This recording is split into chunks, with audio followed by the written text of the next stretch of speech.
Hello and welcome to the Becoming Your Highest Self podcast. I'm your host, Macy Renee, and we are going on a journey together, my friend. If you've been looking for a podcast geared towards your growth, self-awareness, navigating your brain's daily mind drama, and deep inner work to become your highest and best self, you are in the perfect place. Let's get started.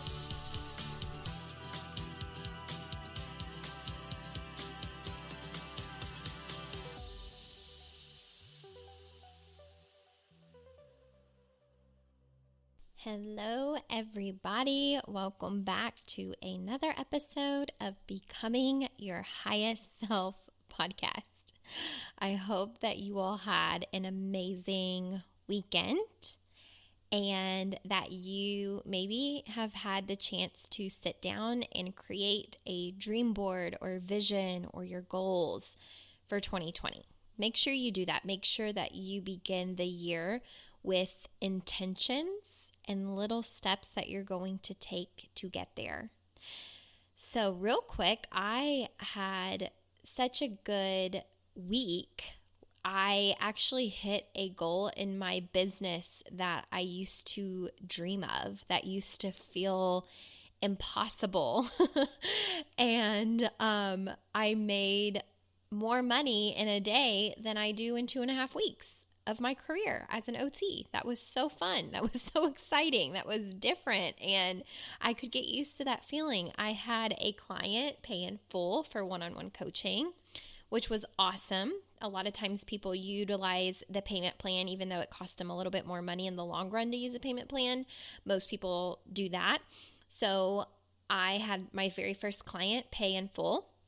And I also had another client pay for their coaching month. And actually a day before that, or 2 days before that, another client had paid for their coaching.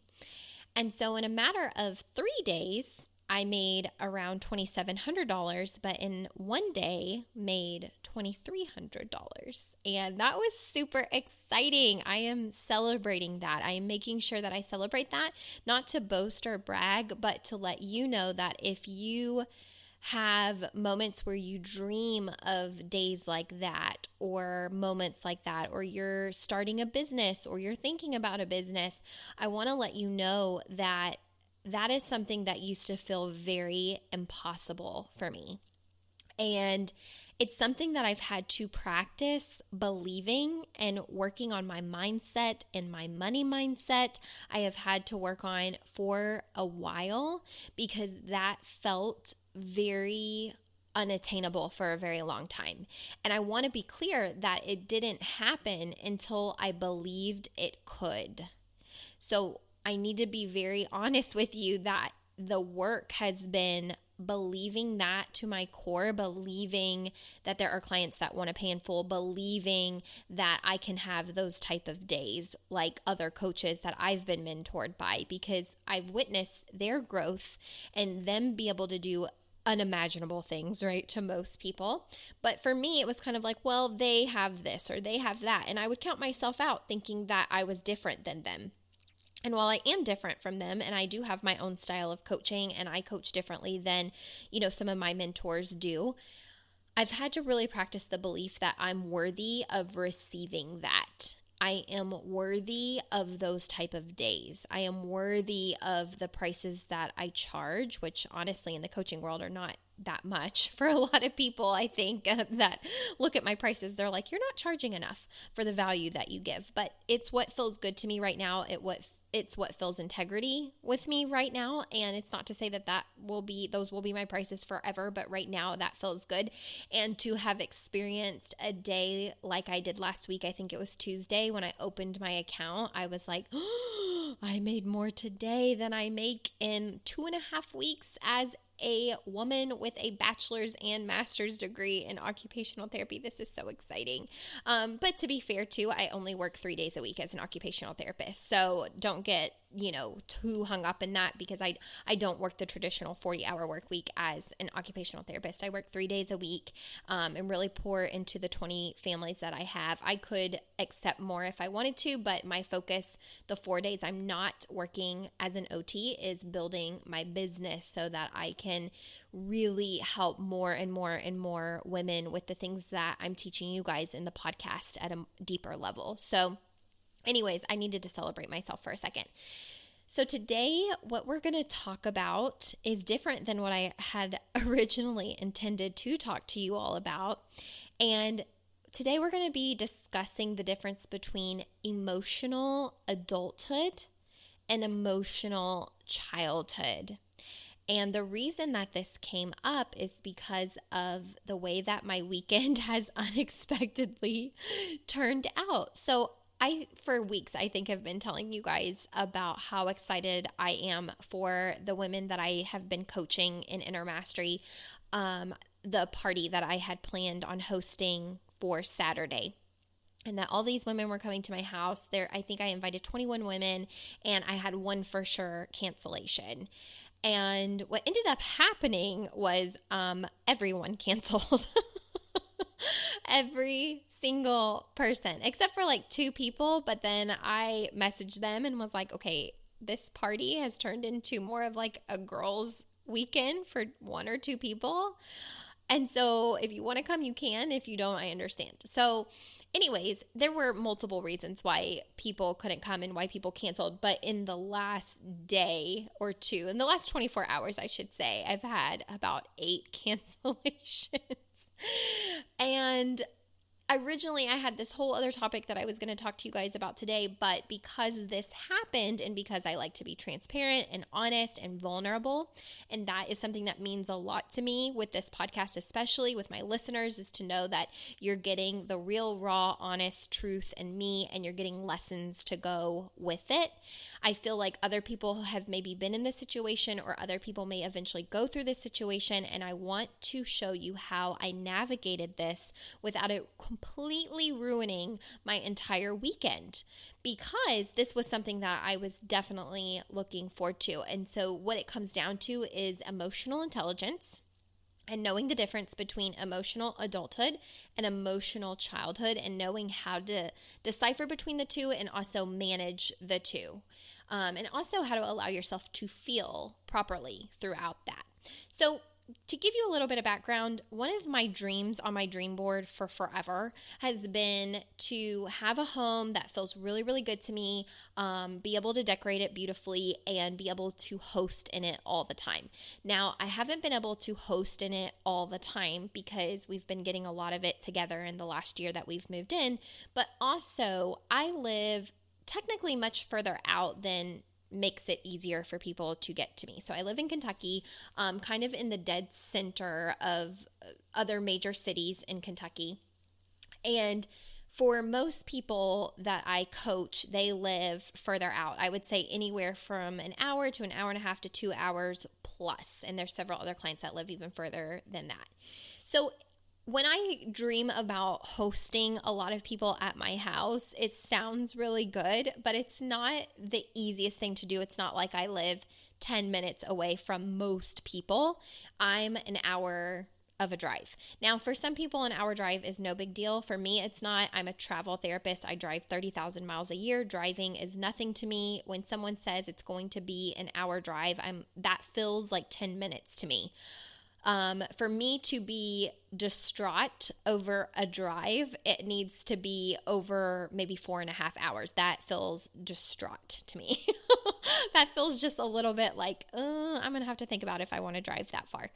But for most people, not everybody drives the way that I do. Not everybody drives 30,000 miles. So an hour feels a little bit further. So with that being said, more people need to plan when they're going to be coming to my house. So I can't just host something every weekend, like in my dream imaginative mind. So for weeks, I had been planning and prepping, and we have a spare bedroom that has been the catch-all room in our home for the last year. It's basically where all my husband's stuff lands. There's a bathroom in there, so that's where he showers and gets ready. He has his own bathroom separate from mine, which, ladies, I think you understand that is heaven on earth when you don't have to share your bathroom with anybody.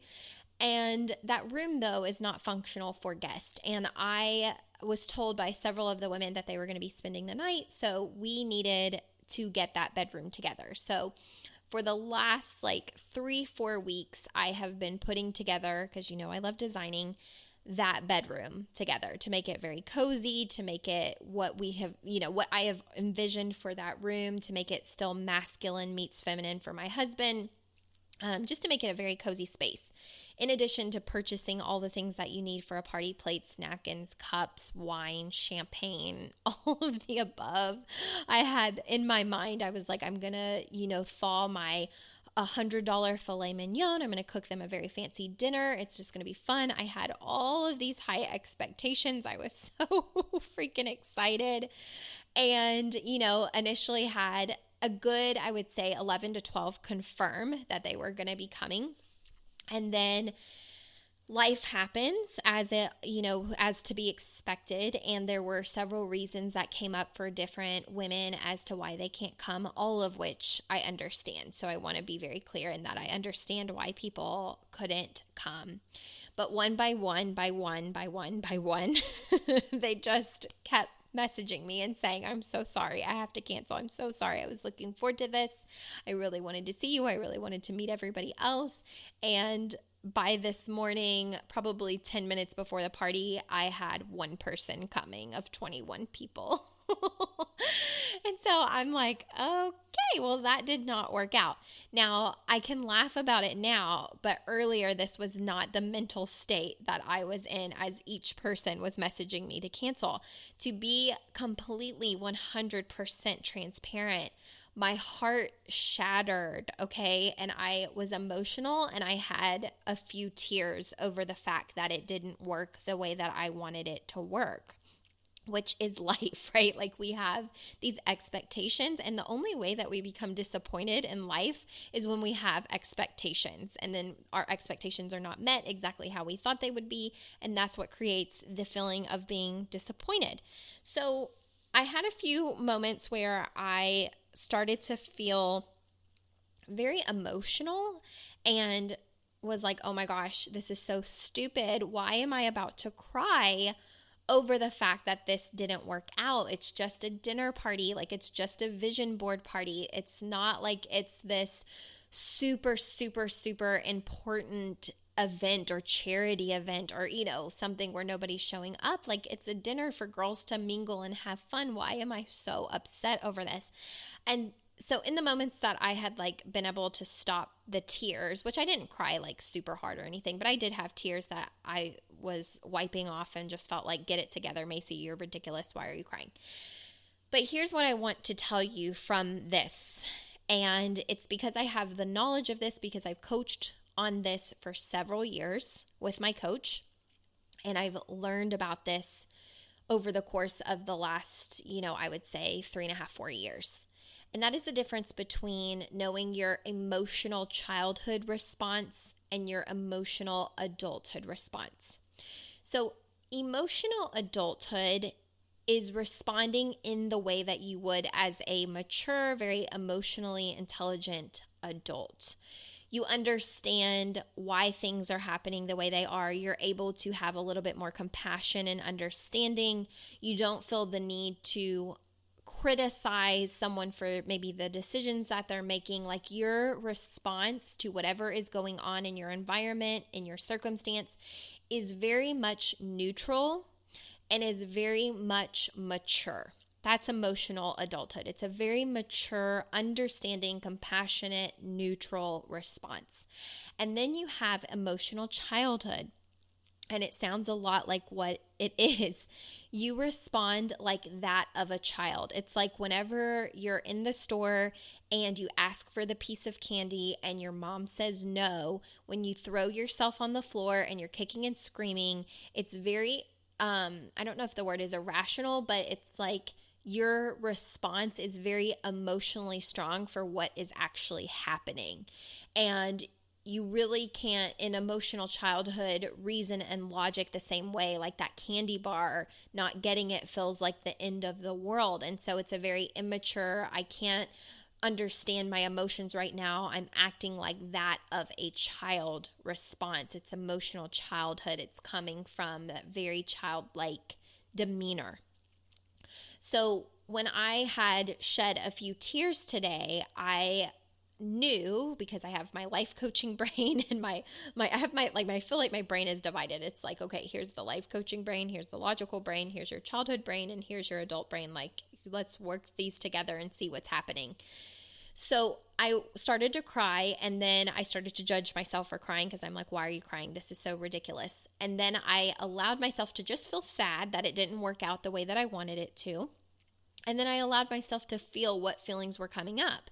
And what feelings were coming up, honestly, 100% transparent, were feelings of not being enough, not being loved, which was very interesting, not being chosen, right? Like whatever, there was a multitude of emotions, and it was really interesting what was coming up, because from emotional childhood, it was like, okay, feelings of like abandonment, sadness, crying, I wasn't chosen, I wasn't worthy, all of this.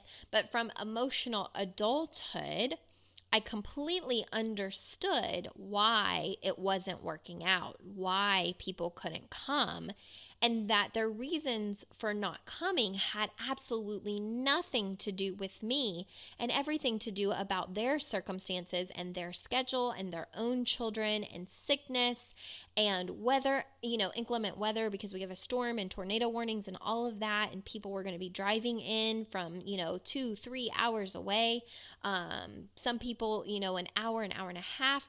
So all of the reasons that I was given for why it wasn't working today were valid, logical, understanding reasons. Like, none of it made me, question whether or not they really meant that or whatever. So I understood that. So my emotional adulthood self, my emotional adulthood, logical, mature brain was like, of course, I totally understand why you can't come. You're sick. I totally understand why you can't come. Your kid has some kind of function today, or you had other plans already set, or whatever the reason may be. And so there was nothing. It meant nothing, right? Like when I was in my emotional adulthood self, it meant nothing it meant nothing about me. It meant nothing about my worthiness. It meant nothing about the fact that nobody, quote unquote, wanted to come. It meant nothing about that. It was just like, I hear your reason. It makes total sense. And I'm sorry that you can't come. I want to have another one. I hope you can be at the next one. That was emotional adulthood. But when I was crying, I'm like, okay, there's a reason why these tears are here. And in that moment, I want you to know, in that moment, if you're not aware of this, it will feel very personal. Okay, so if you don't know about emotional childhood versus emotional adulthood, in the moment that it's happening, when you're in the emotion, right? Emotion is high, intelligence is low, right? Your emotional intelligence goes down, especially when you're in high emotion. You don't have the same ability to reason and logic and, process things. And that's why they say when you're in a very high emotional state, don't make any serious decisions. Don't say just anything that comes out of your mouth. So like if you're arguing with someone and you feel yourself, your blood is boiling, you feel yourself getting emotional, that is that moment that I mean, emotional intelligence. When your emotions are high, your intelligence is low. And so the best thing that you can do for yourself when you're in the midst of a heated argument, maybe with your significant other or your siblings or your family members or whoever it is that you're having a conversation with, when you start to feel those emotions really bubble up, it's best to just not say anything and step away, because you are not going to logic and reason the same way that you would when you've had the ability to like calm down and process. So going back to that little child response of not being able to have the candy bar because mom said no in the store, we're throwing ourselves on the floor, we're tantruming, we're kicking, we're screaming. We don't even care who's staring at us. We don't care that mom is maybe getting flustered or embarrassed or maybe so mad that she's ready to like whoop us in the middle of the store. We don't care because the world came crashing down with that chocolate bar. But once we stand up and cool down and we leave the store and we go home, we're back to playing, right? And if we're older, we might be able to understand my behavior was not acceptable. I'm very, very sorry. Like in the moment, it just felt like the end of the world. So what I want you to really understand is that in the moment when I had those tears, it it felt very real, okay? And what I mean by that is that nothing, like in the moment that I was crying, sorry, I want to try and break this down. My brain wasn't thinking, okay, let's think of this in the logical way. I was in the middle of emotion. And so what I was experiencing in the middle of that is nobody wants to come. Nobody likes me, right? I'm not worthy of having parties that work out. Everybody cancels on me. They don't even understand how much work I had put into this or how much money I had spent to have the party. Like it in the moment, it felt personal. That's what I'm trying to say is when you're in that high emotion, it will feel personal. But when you can take a step back, and this is the whole point of this podcast, is to teach you more emotional responsibility for yourself so that you're not walking around like a victim, mad at the world for what's happening, because that's very much, if I didn't have the background in life coaching, if I hadn't been life coached to death by my life coaches, it's very possible that today my entire weekend would have been ruined and I would be on the couch eating 12 Nestle cookies or the cookie dough and drinking, chocolate milk or all the coffee or wine that I wanted and sulking in the fact that everybody hates me and life sucks and nothing works out. And instead of that, I was able to shed a few tears and say, I feel sad, and then step back and say, why does this feel so emotionally hard for me right now? What is the lesson that I need to take away from this right now?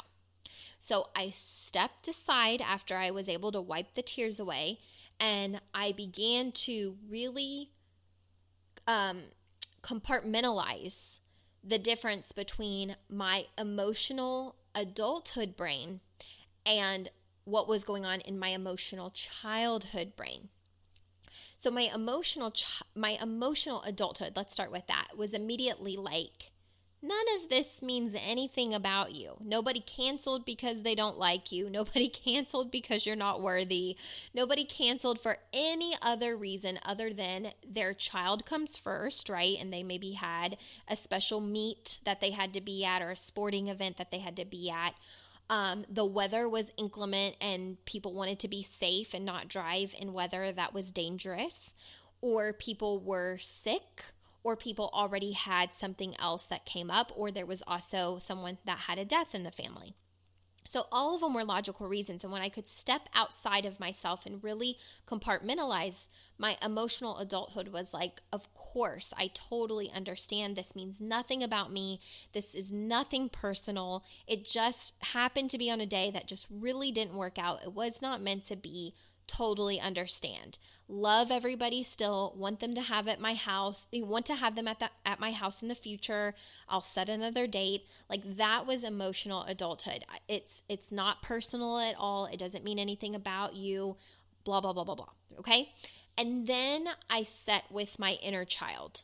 And this, I think, is the most important work that we could do, is really talk to our inner child. And in that moment, what you are doing is just really getting clear on what is happening to your inner child. Now, when I had this moment with myself earlier today, I asked myself, why is this bothering you?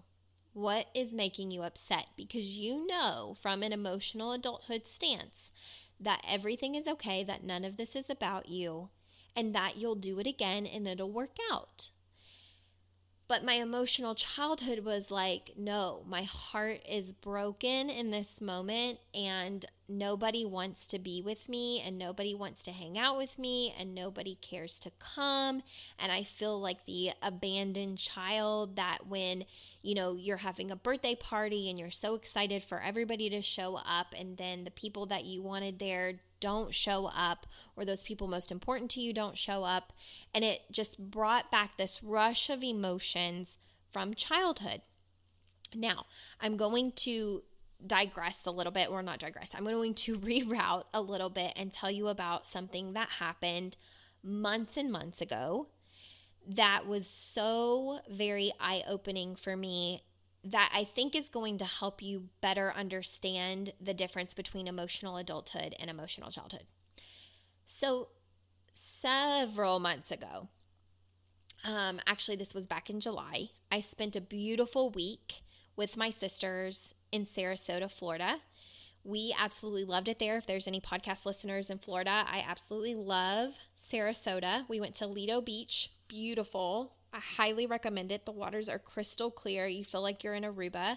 It was beautiful. We had so much fun going to the sandbar. Oh my gosh, I cannot go on enough about how wonderful we love Sarasota. So we spent an amazing week there. That was their Christmas gift from me. So in 2018, on Christmas Eve, I told them, you're not getting any physical presents. We are going to go on a sister trip together in the summer, and it's going to be a complete surprise. You're not going to know where we're going until we get in the car. And I kept my word, and we got in the car, and I made them guess all the places that we were going, and was able to tell them we're driving right now to Sarasota, Florida. It was so fun.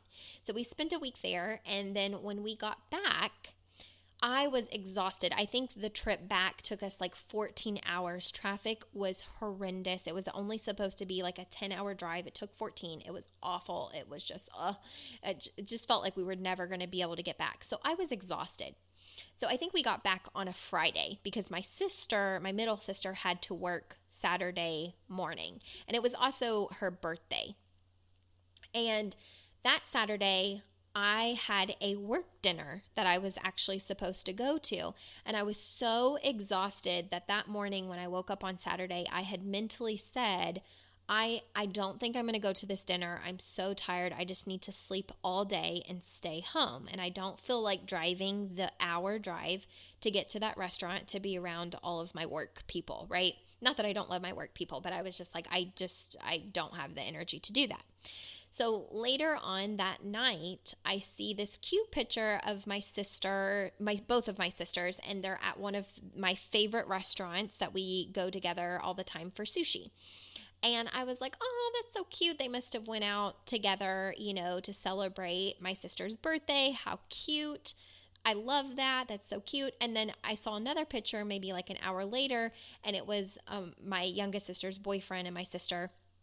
And I was like, oh, they went together. And initially, my feelings were kind of hurt. I was like, oh, maybe and this is where mind drama comes in, by the way. Like, mind drama is such a liar. But I immediately had mind drama in seeing the pictures of them together, even though we had just spent a week together, because my mind started telling me that maybe the reason I wasn't invited was because we had spent a week together and maybe they were secretively sick of me. Like they didn't want me there, because it was like, we've been there. We've been trapped with her for a week and 14 hours back in the car with her. Like, we do not want to spend any more time with her.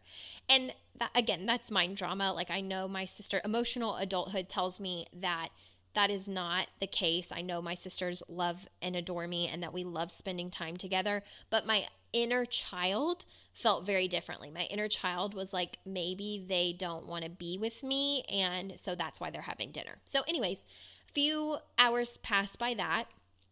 And I had kind of made peace with the fact that they went to dinner together. And I was like, that's totally fine. And then a picture of my mom and stepdad popped up with all of them. So they had like a family photo.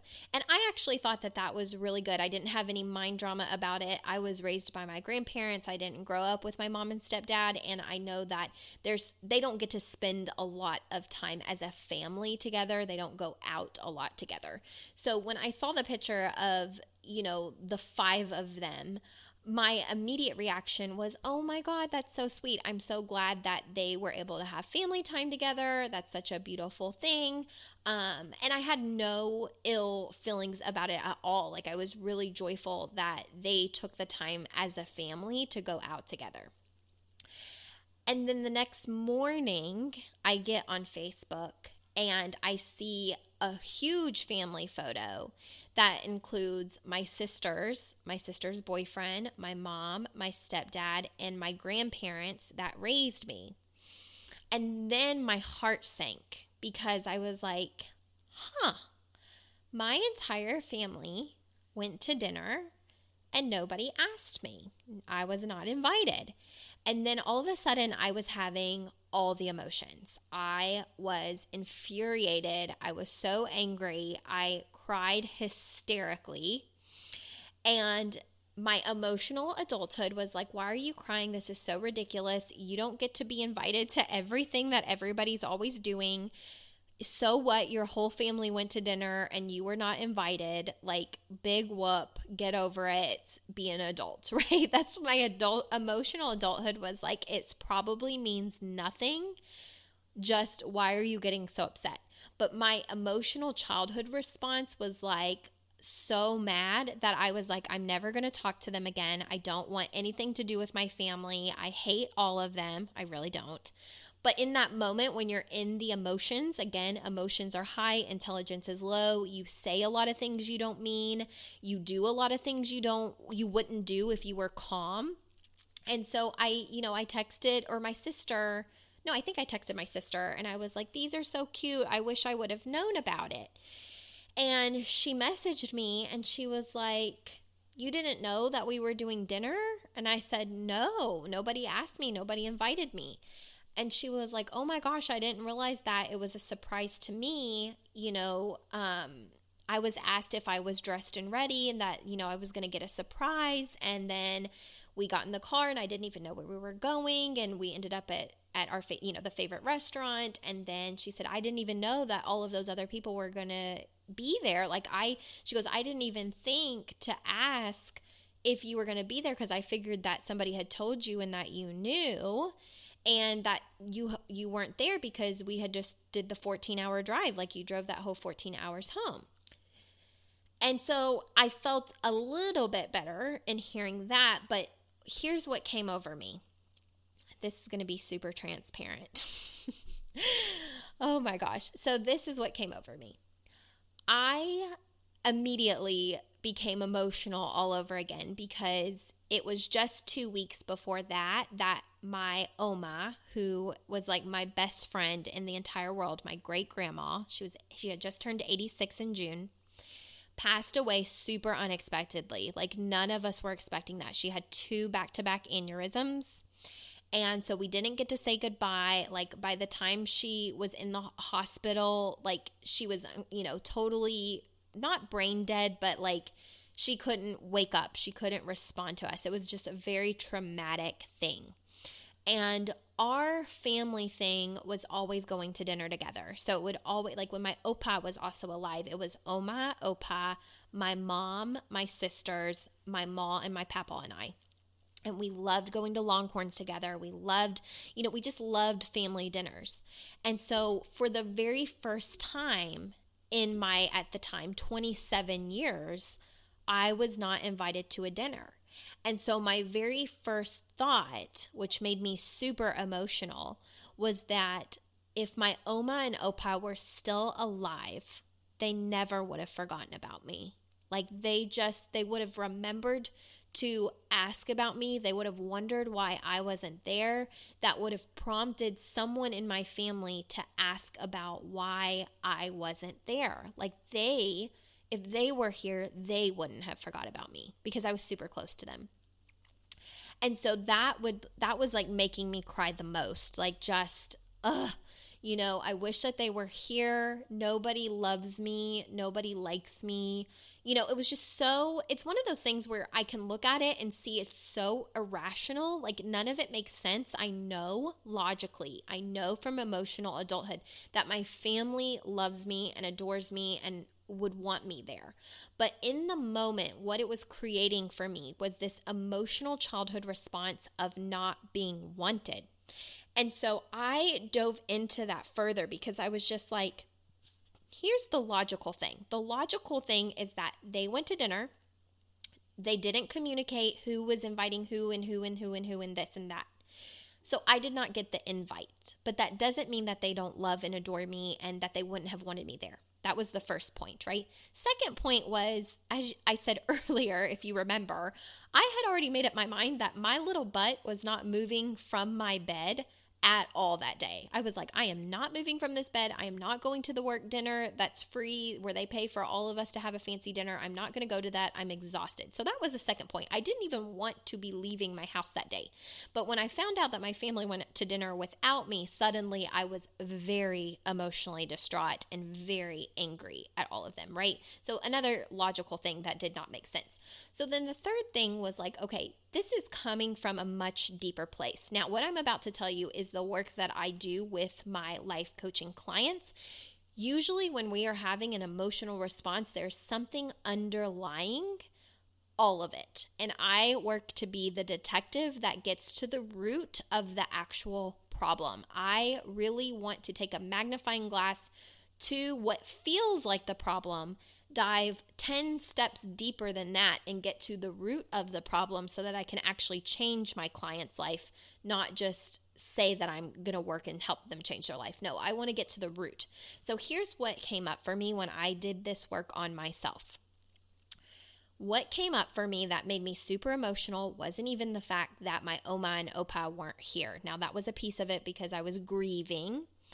But what it really came down to was an emotional response that I felt in my body when I didn't get invited to dinner that reminded me of an emotional response I had when I was a very young child. And that came from a part of my story. So I've shared with you guys that my mom got pregnant with me at 15 years old, and my grandparents thought it would be best that she have an abortion. And my mom fought that. My mom didn't want the abortion. However, my grandparents were like, this is not a choice. You're going to have the abortion. So she had the medical version with the 2 pills. It has a 97% success rate of aborting the fetus. And that 97% did not work on me. And I was able to grow, healthy in her womb and everything and be delivered very healthy without any sort of, any sort of medical issues. And after that, that was very traumatic for my mom because my mom had felt like, even as a teenager, that she had shielded me and protected me. And, my grandparents also thought, maybe it would be best if we put Macy up for adoption so that my mom could live a normal life, not having to worry about being a mom yet. And my mom didn't want that either. So my mom had felt like I'm fighting for her. I'm fighting to keep my child. I want my child. Stop trying to make me get rid of my child. From my mom's perspective, it was like you tried to kill my child. And then thank God that didn't work. She was the 3%. You tried to kill her, but it didn't work. This is very much what my mom I've heard growing up, like you tried to take her from me, then you wanted her to be adopted, and I have fought for her my whole life. And then, as I think I've shared maybe this part of the story, but my grandparents had her sign paperwork. She didn't know what the papers were for. And when she signed the paperwork, she was signing over the next 18 years. They were essentially legal guardianship papers. Actually, that's what they were. And so my grandparents got immediate custody of me the day that I was born in the hospital, but my mom didn't know that. My mom wasn't aware of what she was signing. So my mom has a lot of emotional trauma around not trusting her parents, around feeling bamboozled, feeling like I was stolen from her. And then, my mom went on to date and get married and, end up in a marriage and have, my sisters and all of that. And there's a whole story to that too.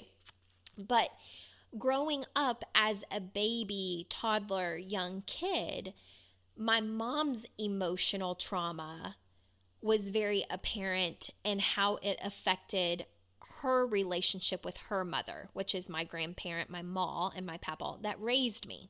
So as a child, unintentionally, I know this as an adult, but unintentionally, as a child, I was brought in the crossfire of their tattered relationship. Like the stuff that my mom had not yet healed with her, her parents, I was caught in the crossfire. I was like the kid in the middle. And so when my mom got married and went through her marriage and all of that, ups and downs, highs and lows like you do in marriages, my grandparents had very strong opinions and my mom had very strong opinions. So what I remember hearing as a child in the midst of them fighting, because my mom would maybe come over and visit me, for a little bit, and then because there was emotional trauma there, it would always end up in a fight. Like I can just remember as a kid getting to the point where I almost hated family gatherings because I knew that it was always going to lead in an outburst of a fight. And so what would happen is my mom, somehow there would be a trigger, and my mom had unhealed emotional trauma stuff. And so she would lash out and say, well, you tried to kill Macy. You didn't even want her. I don't know why you stole her from me. First, you didn't even want her. You wanted to give her away. You wanted her to be, adopted. You tried to kill her. You gave me the pills to abort her and it didn't work. And, so I'm hearing this as a small child. And I'm hearing didn't want her, all of this stuff. And then on the flip side, what my grandma's experience is that when my mom and stepdad got into a fight when I was really, really young, it led to me living permanently with my grandparents because I was temporarily living with my mom and my stepdad. But when a few things transpired, my grandparents pulled that right. And because they had the paperwork, she kept me at her home and I was raised by my grandparents. But my mom came back after me. My mom was like, I want her to live with us. We're a family. I'm sick of everything that you've done.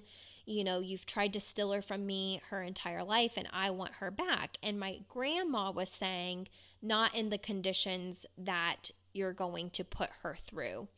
And so what I would hear from my grandma, like, in that midst of that fight where my mom was begging for me to come back to live with her and my grandma said no, the way that chapter closed was my grandma essentially closed the door in my mom's face and said, you made your choice, go live your life that, with your husband and everything, but you've made your choice and you're not going to put Macy in that same predicament. So what I would hear when they'd get into these arguments is my mom saying, you never wanted her, you tried to kill her, she was unwanted, she was unloved before she was ever here. And then my grandma saying, well, you didn't choose her, you chose to go a different route, you had the opportunity to raise her, and then you made a different choice, so you didn't choose her. So here is what I discovered in really sitting with myself about this dinner, right, with my sister's birthday. It was nothing about the dinner. It was nothing about the fact that I wasn't even invited.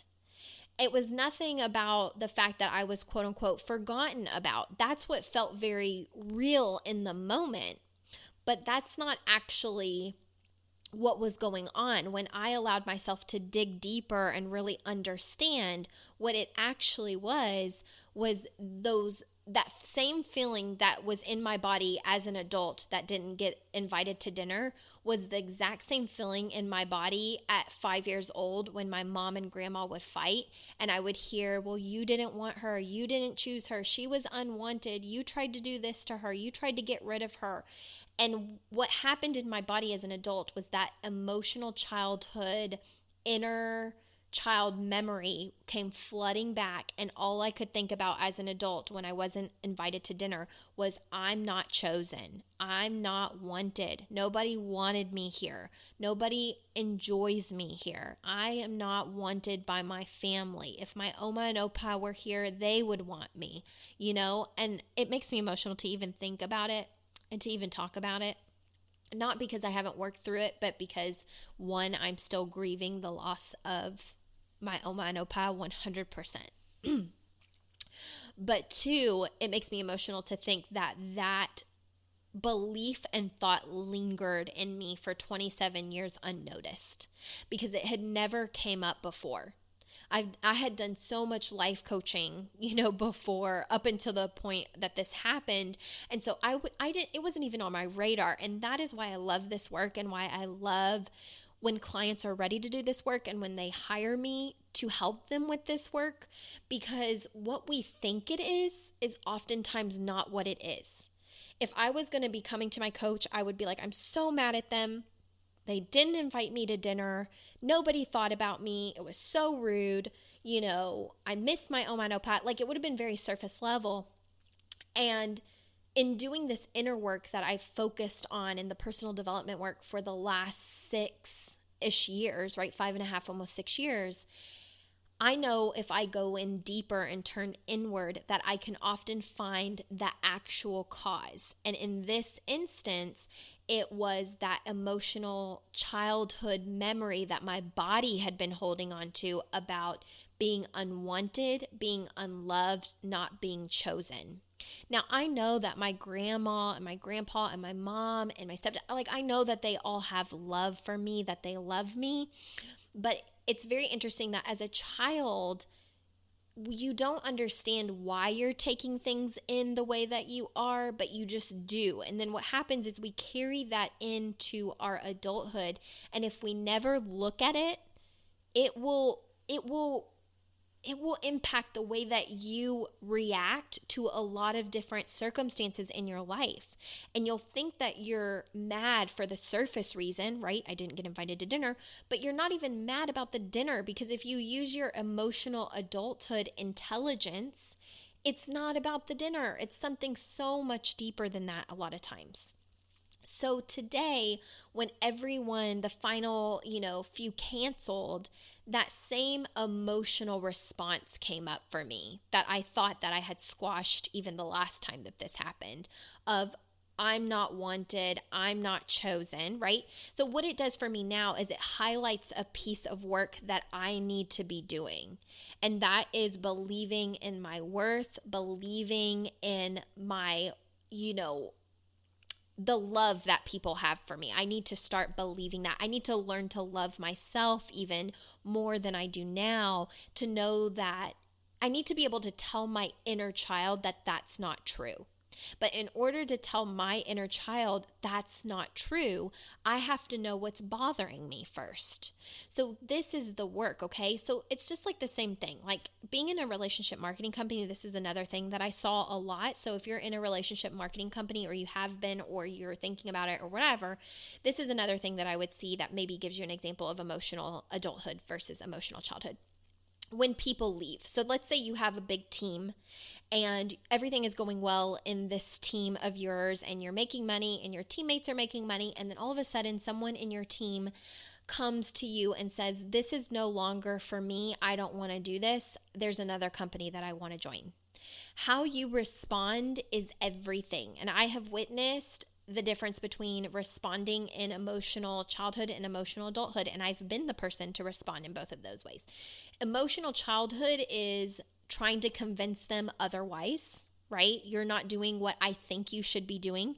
You're not doing what I think is best for you to be doing.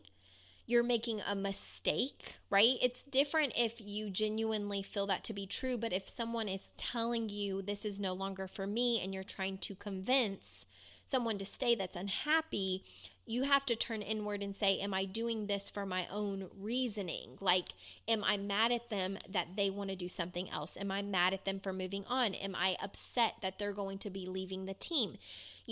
Are they contributing to a lot of my volume or whatever it is? Or are they doing so well I can't understand why they would ever switch to something else?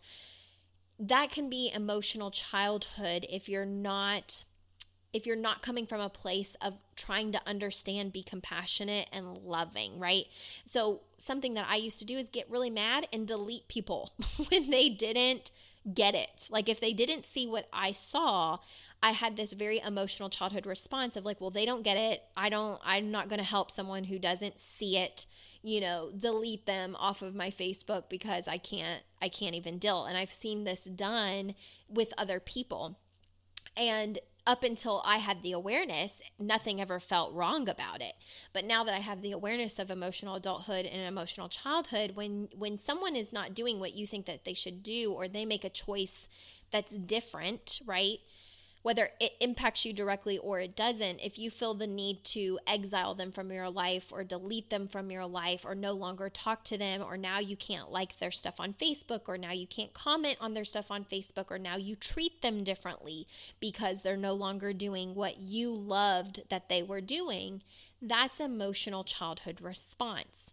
Emotional adulthood would be able to say, I wish you well. I'm really sorry that this didn't work out for you. You were doing so well. Is there anything that I can help you with? Is there anything that you could teach me from this experience that I could do better? Is there anything that I can do to improve? And really trying to understand and then support them and send them away with love, and know that you don't have to delete them. You don't have to block them. You don't have to have this fear base that they're going to go ruin everything else, if they move on and start something else.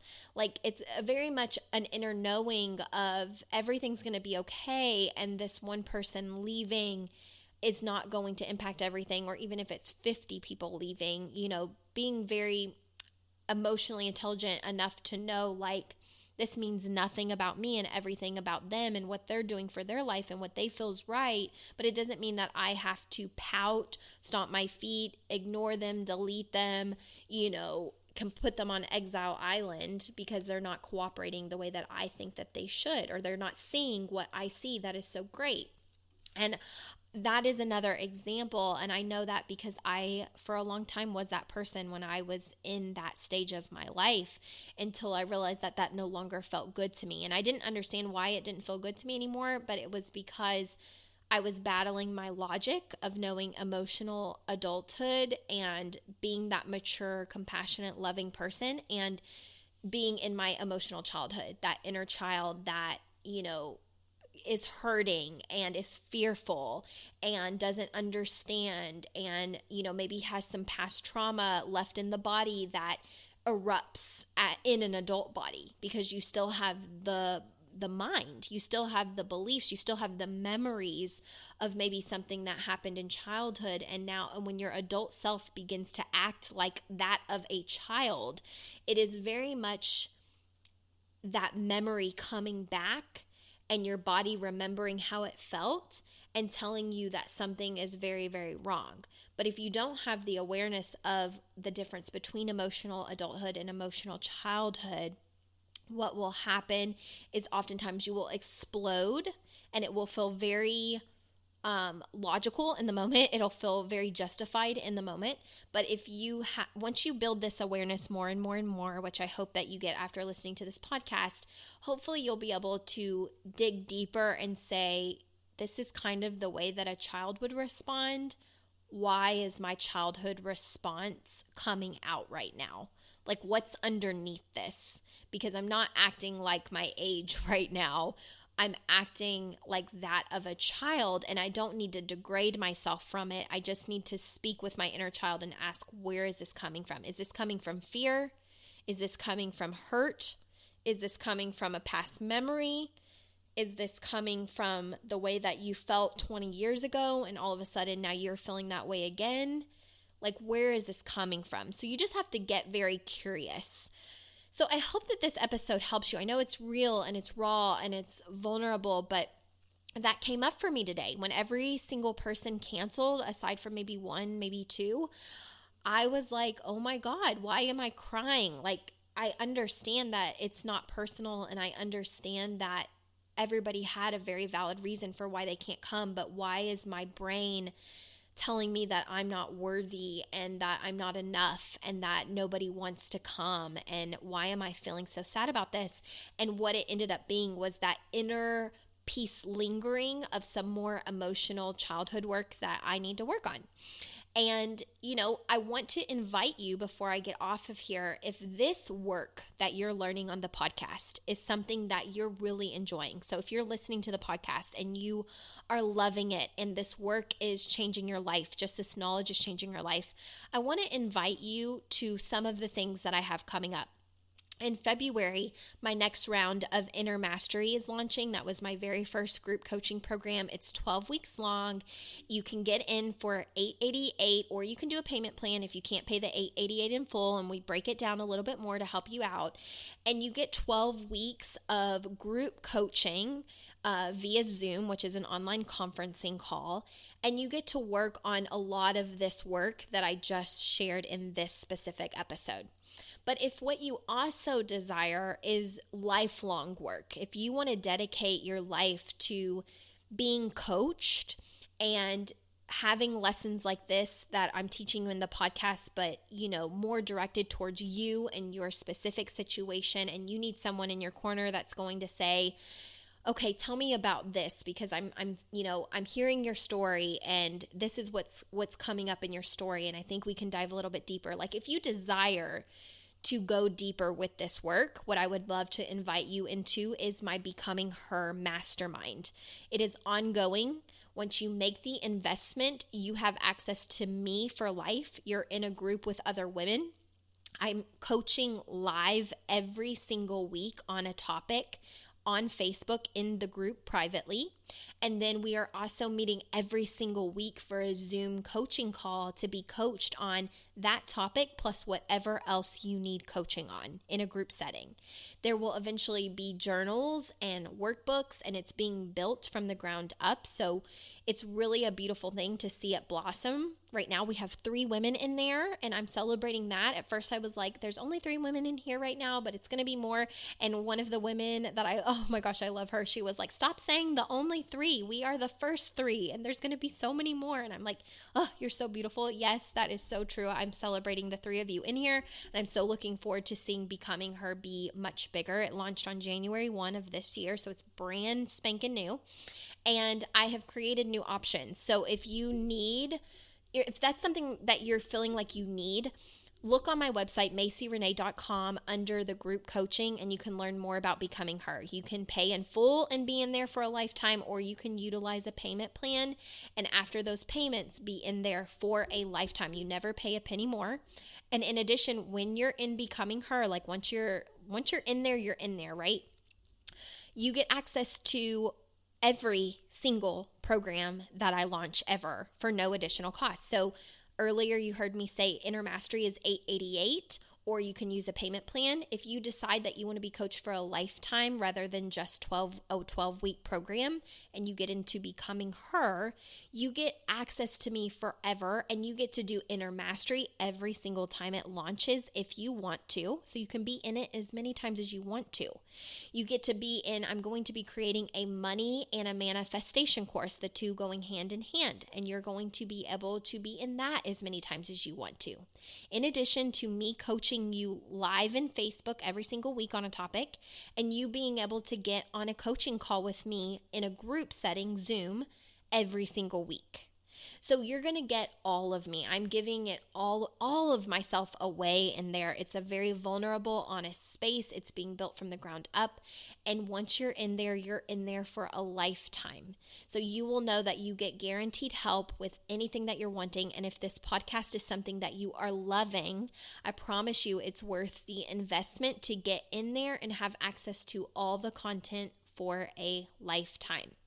So I would love to welcome you in there if that sounds like something that you would enjoy. And again, there are multiple ways to get in there. There's different payment plans. I tried to make it as flexible as possible for the people who truly desire, wanting to work on themselves, but maybe can't pay in full. So I've added new options. So if you looked at it even just 3 days ago, I promise you it's different because I spent a ton of time working on my website not that long ago.